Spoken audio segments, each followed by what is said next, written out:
Isang ordinaryong gabi sa may peryahan. Puno ng saya, tawanan at sigawan ng mga taong nananalo at natatalo sa iba't ibang laro. Ang liwanag ng makukulay na bombilya ay sumasalamin sa mga mukha ng taong may halong kasiyahan, pagkainis at pangangamba. Sa gitna ng lahat ng ito, naroon ako, muling nagbabakasakaling swertehin sa mga laro ng perya. Ako po si Romy, isang masugid na manunugal. Wala pa noong bata pa ako, naririnig ko na ang tungkol sa mga swerte at malas. Tungkol sa mga taong nananalo ng sunod-sunod dahil sa taglay nilang kapangyarihan. Ngunit para sa akin, panalo o matalo, laro lamang ang lahat ng ito. Pero, iyon ang buong akala ko.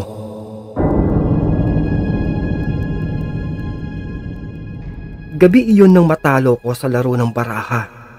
Halos 5 o 6 na sunod-sunod na laro ko ang hindi ko na ipapanalo. Para akong nawalan ng ulirat. Kitang-kita sa mukha ko ang inis at labis na pagkadismaya habang binibilang ko ang natitira kong pera. Ika ko pa. Isang laro pa. Wari pilit binubuhay ang pag-asang mababawi ko pa ang lahat ng perang nawala. Pero, sa tuwing tinitingnan ko ang kalaban ko, parang may kakaibang nangyayari. May isang lalaki sa may dulo ng mesa na palaging nananalo. Ang kapal ng perang hawak niya at parang wala siyang intensyong huminto. Sa bawat panalo niya, mas lalong lumalaki ang ngiti niya at tila mas lalong umiinit naman ang ulo ng tulad kong mga natatalo. Pero napansin ko ang suot niyang kwintas. Isang simpleng tali na may nakasabit na palawit na binalot ng kulay pulang tela. Bigla kong naalala ang kwento ng lolo ko noon tungkol sa mga anting-anting. Ang anting-anting, mutya at mga agimat ay mga bagay na sinasabing may taglay na kapangyarihan. Sa paniniwala ng mga matatanda, ito raw ay nagbibigay ng proteksyon, buenas o tagumpay sa mga taong nagmamay-ari nito. Sinasabi rin na ang ilan ay nakakakuha ng kapangyarihan mula sa mga espiritu o elemento, pati na sa misteryosong puwersa ng kalikasan. Ang lolo ko, isang dating manggagawa sa may bukid. Mahilig itong magkwento tungkol sa mga bagay na ganito. May isang kwento pa nga siyang hinding-hindi ko makakalimutan. Alam mo, Romy noong kabataan ko, mayroong isang sugarol dito sa may baryo natin na palaging nananalo. Palagi siyang may dalang pintas na mayroong palawit. Sabi ng iba, may anting-anting daw ang lalaking ito. Kapag may ganito ka, kahit malas ka sa buhay, bigla kang buwinasin. Ngunit may babala rin siyang sinabi sa akin. Tandaan mo lamang, hindi basta-bastang nakukuha ang isang anting-anting. Kailangan mong makipagsugal hindi lamang sa tao, kundi pati na rin sa mga espiritu. Kapag natalo ka, buhay mo ang kapalit. At kahit makuha mo ang anting-anting, may sumpa itong dala.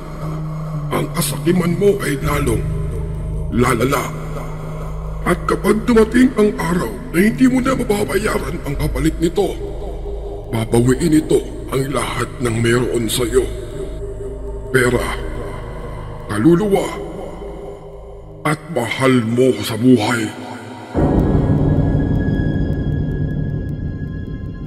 Habang nakaupo ako sa tabi ng mesa ng baraha, iniisip ko ang kwento ng lolo ko. Totoo nga kaya ang sinasabi niya? May kapangyarihan nga ba ang anting-anting? O baka naman, sadyang magaling lamang talaga sa diskarte ang mga tulad ng lalaking ito. Pinagmasdan ko siyang mabuti. Hindi siya nababahala kahit isang segundo. Wala rin siyang pakialam kahit anong baraha ang dumating sa kanya, na para bang sigurado agad siyang mananalo hanggang sa huli. At tuwing siya naman ay babanat na ng taya, hawak niya ang kwintas na may palawit. Baka naman magaling lang talaga yan. Wala, ang ganda ng barahan niya oh. Di sigurado ko, may anting-anting yan. Wala, Yan mo. magaling lang talaga yan. Tingnan mo maigi. Ika ng mga lalaki sa may likuran ko. Pero sa pagkakataong iyon, hindi ko na alam kung ano ang iisipin ko.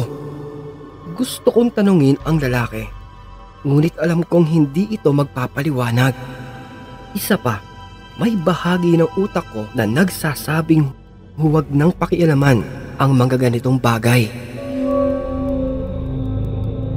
Sa mga sumunod na araw, lagi ko nang binabantayan ang mga kasabayan ko sa may pagsusugal. Bawat laro, tinitingnan ko ang mga suot nila.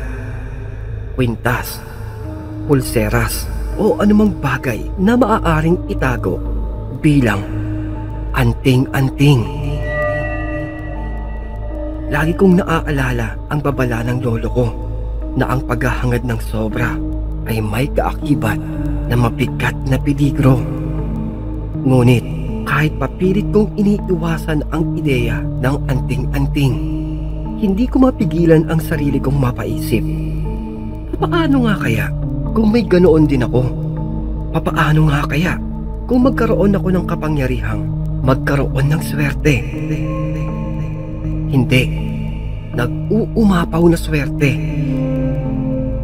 Kaya tanong ko sa aking sarili, magbabago nga kaya ang buhay ko? Tuwing gabi, nananaginip ako ng tungkol dito. Sa panaginip ko, nakikipag-usap ako sa isang matandang lalaki na nagbebenta ng anting-anting. Ngunit habang hawak ko ang anting-anting, bigla akong nakaramdam ng bigat sa aking dibdib. Parang hindi ako makahinga. At sa gitna ng dilim, naririnig ko ang boses ng lolo ko.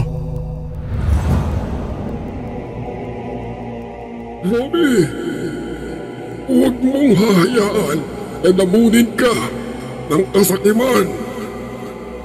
Robby! Robby!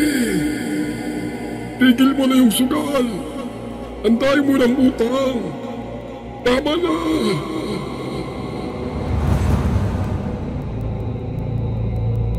Sa kalaunan, natutunan kong tanggapin ang bawat pagkatalo ko. Hindi ko na inasam na makahanap ng anting-anting o makakilala o makilala ang mga taong may taglay nito.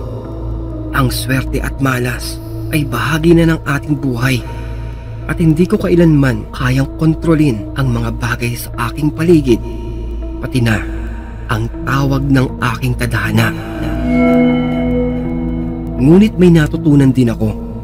Ang tunay na tagumpay ay hindi nakasalalay sa kapangyarihan ng anumang anting-anting, kundi sa diskarte, tiyaga at tamang desisyon. Kahit sugal man o sa tunay na buhay, ang pinakamahalaga ay ang pagiging patas at ang pag-iwas sa kasakiman na maaaring magdala sa atin ng kapahamakan.